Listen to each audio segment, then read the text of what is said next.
Have you ever helped someone only to be left with regret later? In your old age, peace is priceless, and protecting it means making some tough choices.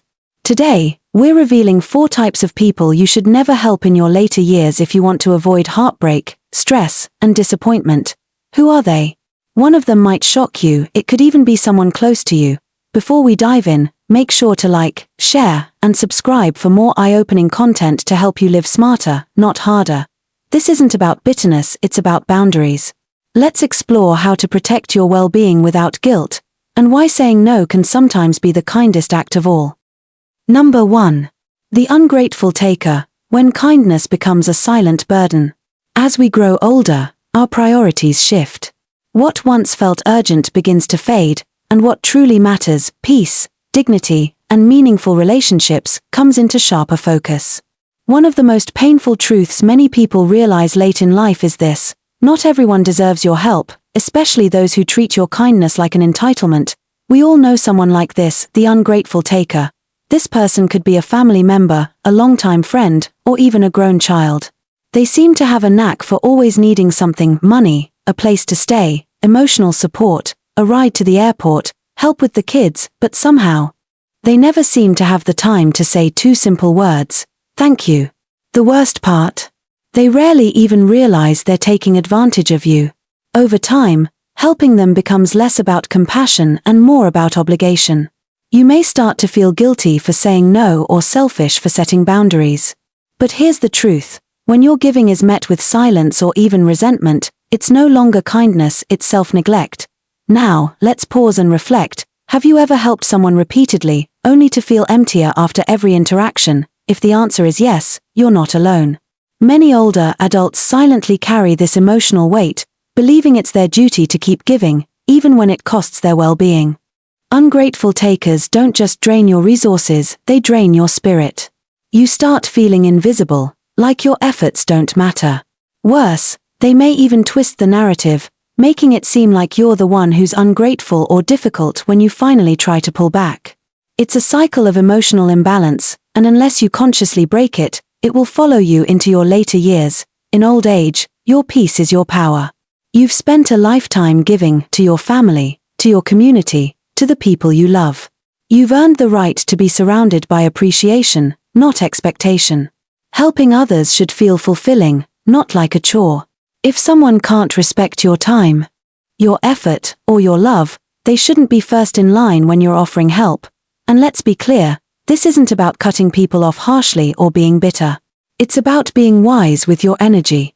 You don't have to stop being kind, you just have to stop letting your kindness be taken for granted. So, what can you do if you recognize an ungrateful taker in your life? Start by setting boundaries, gently but firmly. Let your actions speak louder than your guilt. If a person truly values you, they'll respect your limits. And if they don't, that's your answer. The beauty of this stage in life is that you get to choose who sits at your table. Make room for those who uplift you, not those who only remember you when they need something. You deserve relationships that are mutual, respectful, and full of gratitude. Let this be the chapter where you choose yourself, not out of selfishness, but out of self-respect. And if this made you think, good, that's exactly the point. Number 2. The manipulative pretender, when fake love costs you real peace. There's a certain kind of person that often shows up in your life not out of love, but out of need, not because they care about you, but because they care about what they can get from you. These are the manipulative pretenders, and in your later years, they can be one of the most dangerous people to keep close. These individuals are masters of emotional disguise. They know exactly what to say and when to say it. They'll call you strong, wise, so generous, but only when they want something. They may show up on birthdays, during holidays, or when they hear you've come into a little money. Their flattery may feel warm at first. But there's always a catch, and once they get what they want, they vanish. Manipulative pretenders can be anyone: a distant family member who suddenly wants to reconnect, a friend who only calls when they're in trouble, or even a relative who never had time for you until now. Their interest in you is conditional, shallow, and strategic. They build connections not with sincerity, but with intention, and that intention is to take. As we grow older, we tend to become more emotionally generous. We reflect on our life, we want to leave a legacy, and we crave connection. That's exactly what these pretenders exploit. They sense your kindness, your desire to matter, and they twist it into a tool to serve themselves. The hardest part? They often don't look like villains. In fact, they often look like family. And because of that, we excuse their behavior. We think, maybe they're just going through a rough patch, or they didn't mean to forget me after I helped them. But ask yourself honestly, do they ever show up when they don't need something? Do they call just to check in? Do they ask about your health, your feelings, or your day without making it about themselves? If the answer is no, it's time to pause.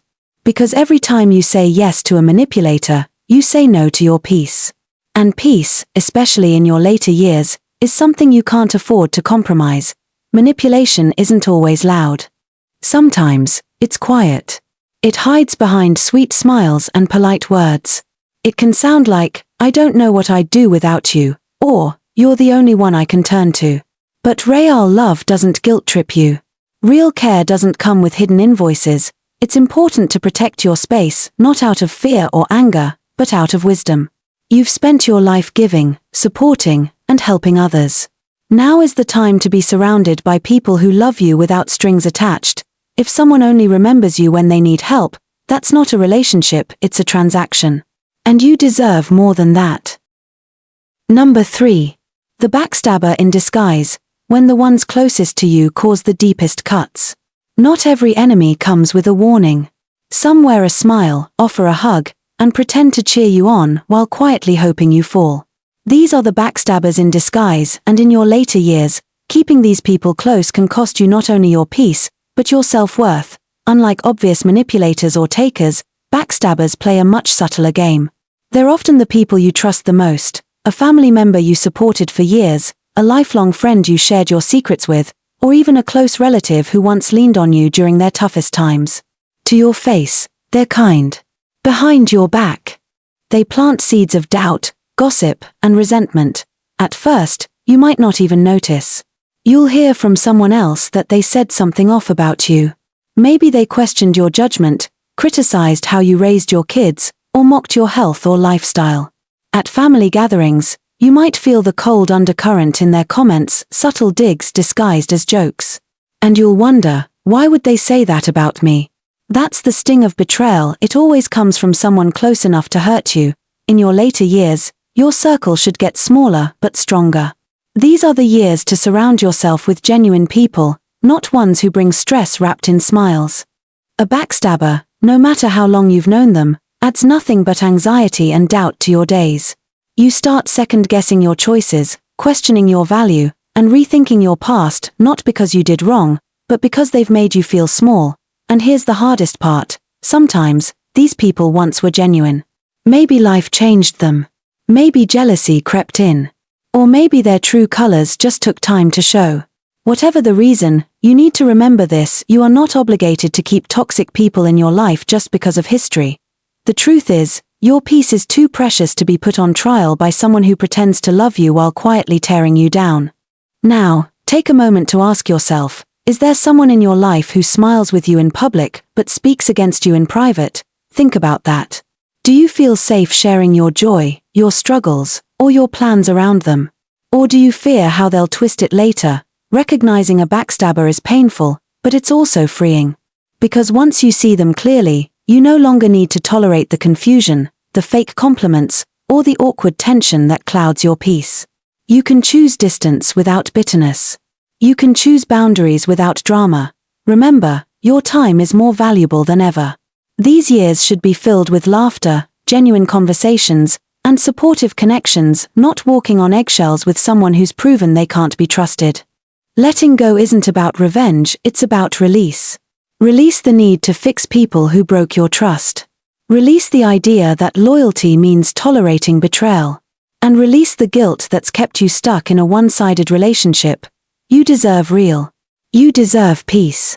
You deserve people who speak about you with the same respect when you're not in the room as they do when you are. Number 4. The perpetual victim, when helping turns into a lifetime sentence. Some people never seem to catch a break, but if you look closely, you'll realize they're not just unlucky.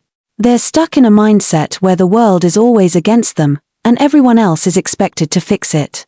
These are the perpetual victims, and in your later years, they can drain your time, energy, and peace like no one else.